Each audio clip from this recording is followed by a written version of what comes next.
You guys, I recorded this lesson. It took me 28 minutes and my mic was off. So please make sure you watch this video if you needed help. Because I'm really sad. Anyway, so I'm going to kind of quickly go over the lesson from Monday again. Since again, my mic was off. So if you weren't here on Monday or Tuesday, or if you were block 4, or if you were the afternoon blocks, and I wasn't able to go over this lesson with you, this is just a resource for you. Anyway, for House on Mango Street, for the 3 vignettes, what I reviewed with the class is I had them do like light background research on Sandra Cisneros, and in doing so, we learned a couple of things about her. We learned that she had a big family. She was like one of 6 or 7. She was, I want to say she was born in America, but did grow up in Mexico and kind of spent her time back and forth between Mexico and America.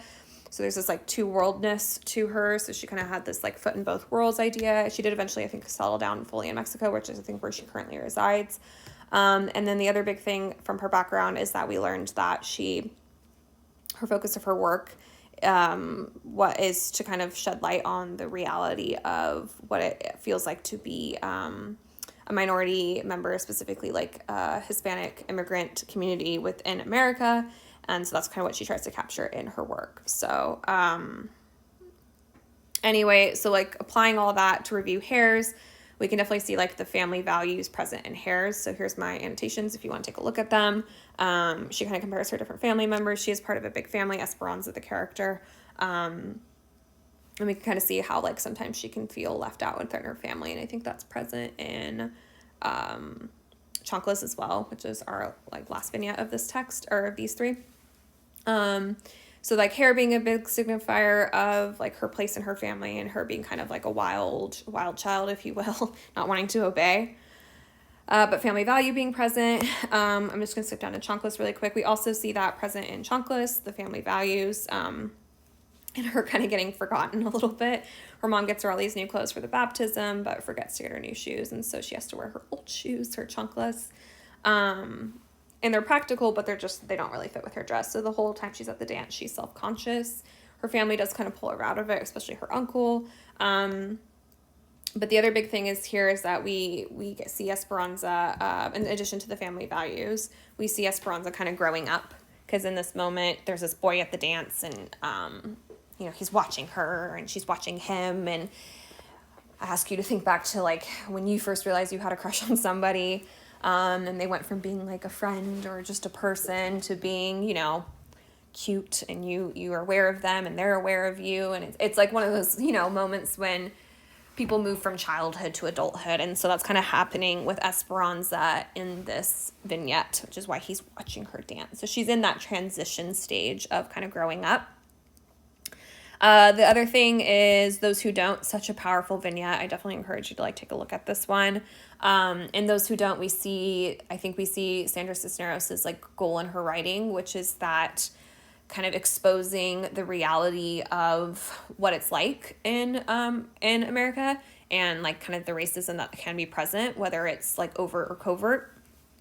So in this one, she kind of looks at the idea of like the outsiders kind of coming into her community and feeling unsafe, and how they think that the members of the community are all dangerous, mostly due to the fact that they are brown. And that's why she says all brown all around. So that's her community. But she looks at them, when she looks at her community members, she looks at them as like actual human beings, which is what they are, and not just the dangerous stereotypes.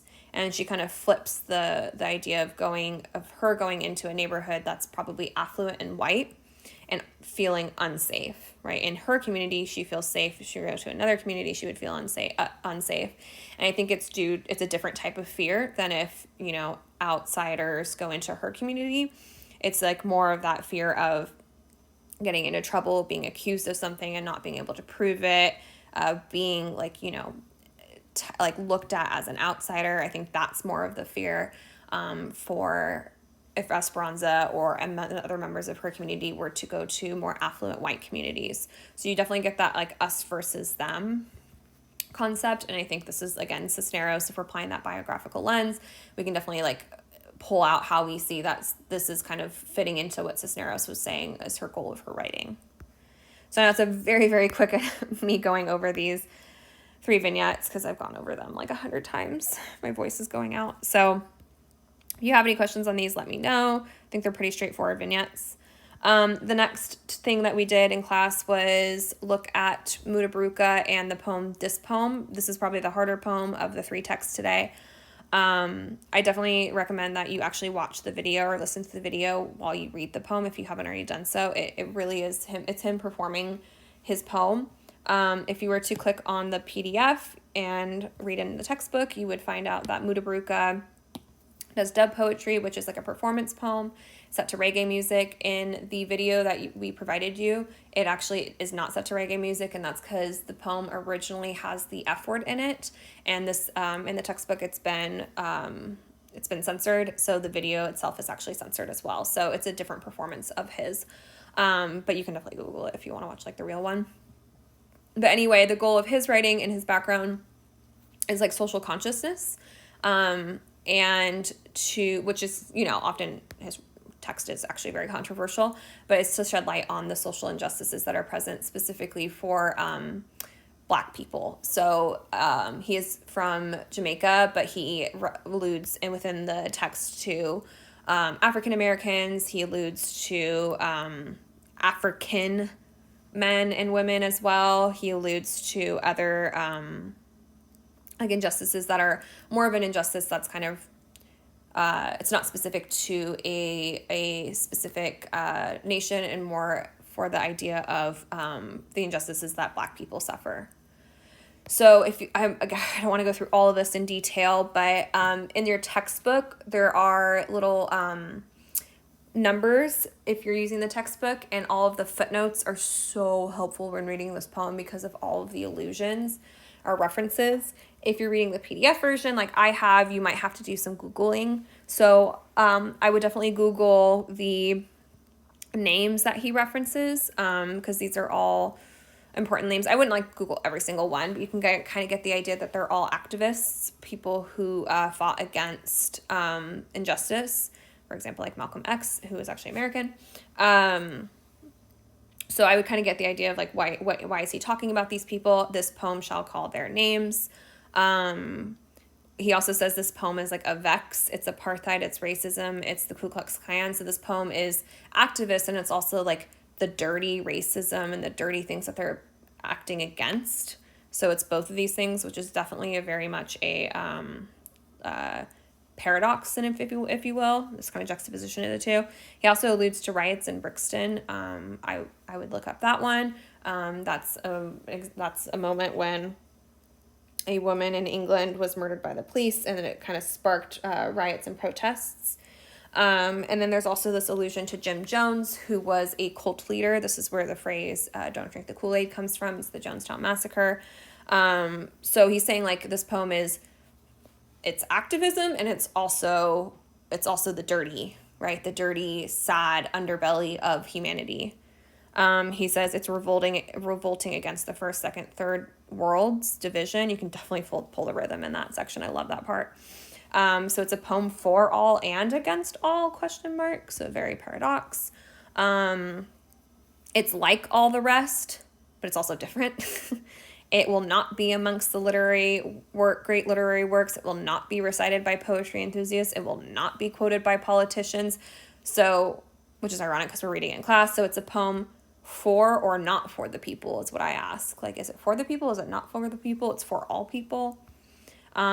He says the poem is violent, if you will. Like, it's a poem of knives and bombs and guns.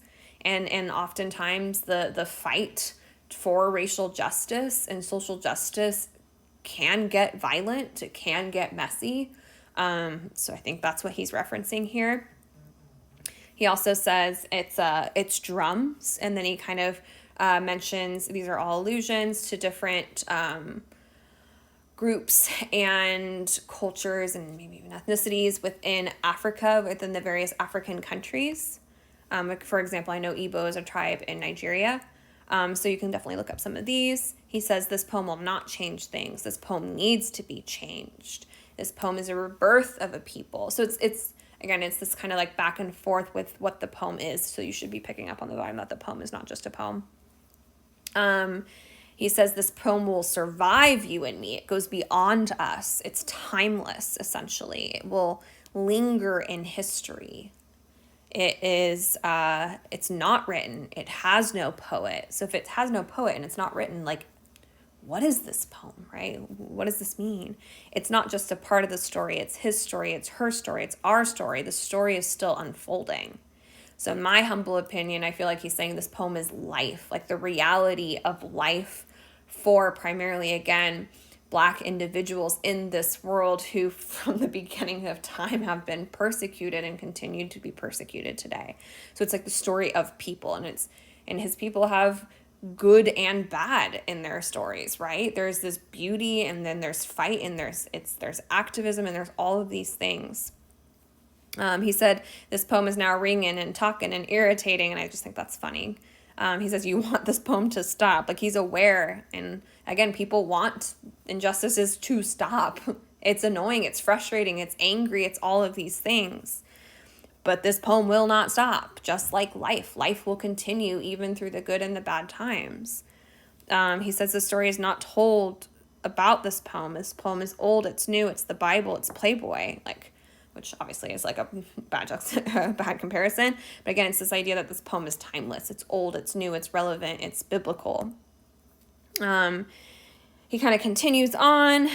I love that the poem is so self-aware of itself. It says this poem is watching you try to make sense of this poem. Like, he knows that this poem is confusing. The poem knows it's confusing. Like, life is confusing. These concepts are confusing. He says, you need to know what will be said next in this poem. This poem will continue in your mind, in your mind, in your mind. So again, if the goal of his writing is to shed light on social injustice and to, even be controversial, but to make us aware of these things, alluding to the various history and examples and moments, like, we can definitely see how that's the goal here. Okay? That one's definitely your harder poem of the ones today. The last one we have is Dothead. I'm losing my voice, so I'm gonna go quick through this one. It is Maj Madar. If you're in the textbook, he has a background paragraph. If you're not in the textbook, definitely Google him. He's very fascinating. Big thing to understand is that he's the son of Indian immigrants. He grew up in Cleveland, Ohio, currently still lives there, I believe. And he's actually a scientist who writes poetry, which is kind of cool. So it doesn't have to just be English people, you guys.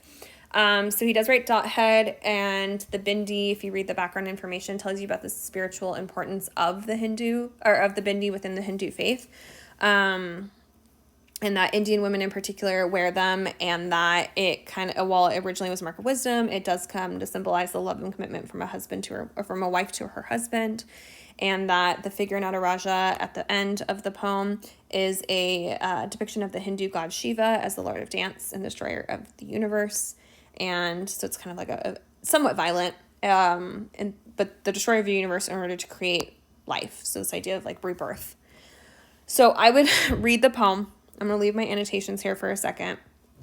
The big thing to pick up on the fact is that this poem is the first section of it is, him kind of explaining what he wishes he said to these American students who are making fun of the Bindi, and asking him questions. And so he's like, oh, I said these things. And then he goes, all right, I didn't actually say these things. And this, again, older speaker reflecting back on this moment when he was younger. And he's like, in fact, I didn't say anything. And then he talks about the moment when they were making fun of him. And then the other big thing is this idea that they just learned about his culture in 1 week in world history. It's all summed up as the quote greatest hits. So there's the tone there, right? That you can sum up an entire history and culture within 1 week is obviously not good on the American schooling system. And so I definitely think we're guilty of this. And so obviously this is why his friends are making fun of him and asking him these questions. And so he says, the guys I were friends with, although at least how I defined a friend back then. So of course they would no longer be considered friends. And then you can hear the dialogue of them making fun of him and asking him questions. And then there's this moment where he grabs the ketchup packet and he like makes a red dot on his forehead to kind of like scare them and show them what it means. And again, I think for him, he's like, he wishes he did those things. He wishes he embodied the spirit of Nataraja and like stood up to his bullies who were making fun of his culture. But he was a kid and he didn't. And that probably is the case for many young people who experience moments like this when they're bullied for their culture. And so as an older speaker, like looking back on this moment, he can definitely like wishes he said X, Y, and Z. And now as an adult, he probably does say X, Y, and Z and stands up to people.